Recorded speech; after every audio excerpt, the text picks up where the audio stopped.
Alright, so now it's time to get started in the next phase of our application. So we're in the middle of a photo app. We are trying to load and take pictures and display them in an image view. So in the last video we created the layout that you see on the screen. So now we're going to go inside and do some coding in the Java world. So the first thing I'm going to do is a Google search for an actual documentation that we're going to follow. So I'm searching for Android Studio Camera. Android Developers is the official website at android.com. I'm going to take the second results, which is a tutorial called Photo Basics on Take Photos. So we're going to use this page quite a bit. We're going to copy code from it because they are helping us out in a great deal. Let's take a look and see what we have to do. So we're going to start with a section called Request the Camera Feature.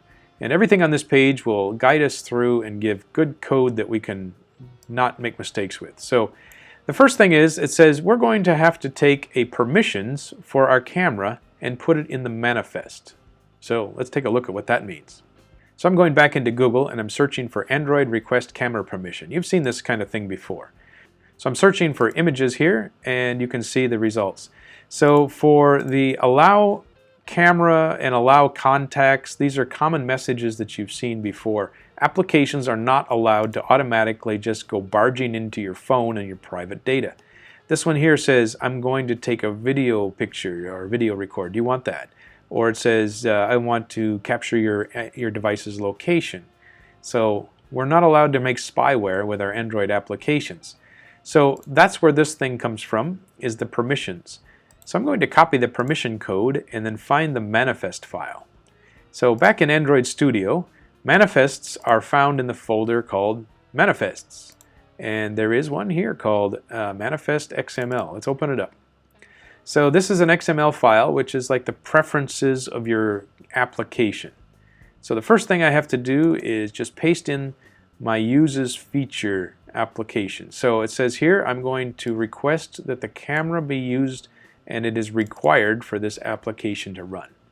So let's save that. Alright, so now back into our code. What do we do to make this application run? Well, first of all, we have to program the buttons. So let's go with our usual variables. Okay, so I'm going to define variables for the three buttons. So we have button take, button list, and button load. And then I'll assign a variable called text view or TV message, and one for the image view called IV photo. So then in the onCreate method, I'm going to assign a value to each of these variables. So button take comes from the layout is the ID for button take, and button load, button list, etc. So we have an assignment for all of our variables. Now let's switch back into the code here for our tutorial. The next thing down is how to take a photo with a camera app. So it says in Android, we are going to delegate actions to other intents. So an intent will cause another activity to load, and in this case this is called an implicit intent. So an implicit intent looks like this, where it says I'm going to make a intent. Let's see, this is in the Kotlin language. Let's go into Java. Let's try that again. So this says I'm going to make an intent that says I want to get an image, and it's like a broadcast message to all of the other apps in the Android environment. It doesn't specify here in this intent which activity will do the work. It just says I need a camera. Is there any camera around here? And you can have the camera action handled with multiple apps. So you likely just have one camera app on your phone, but if you can imagine you had 2 or 3 different camera apps, you could pick any one of them and it will respond to this intent. So let's copy this code here and let's bring it into our application. So let's see, we're going to put that down at the bottom here below the onCreate method.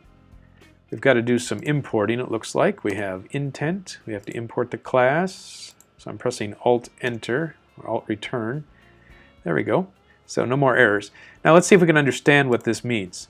First of all, there's this variable called static final int image request. So let's copy him and put him at the top of the page. That's where all the variable declarations seem to go.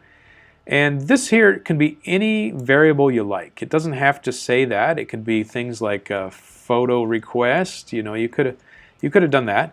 But I'm going to keep it with the one that they provided. Also, the variable value is 1. That just has to be a unique number. So we're going to have multiple types of requests in our app, and we just can't reuse the number 1 for the next request.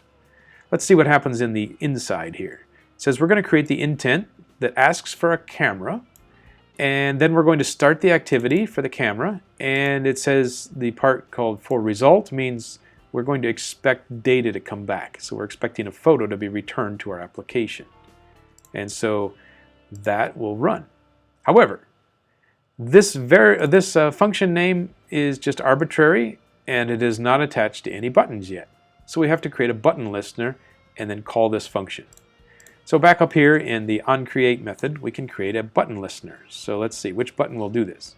Button take, and we'll do a set onClick listener for him.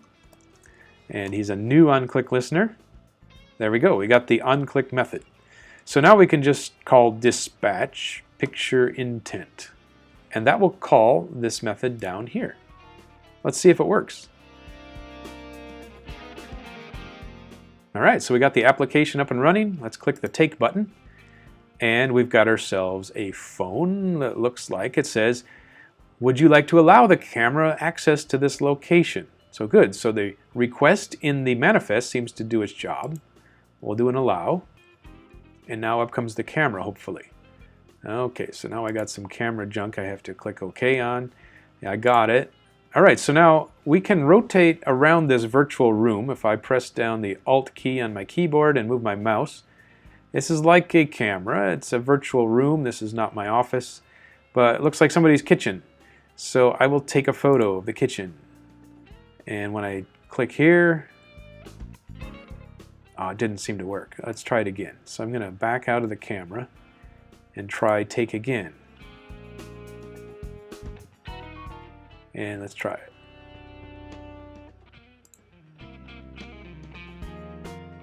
There we go. So the second time I run it, I'm getting the check mark. This is why I said it didn't work.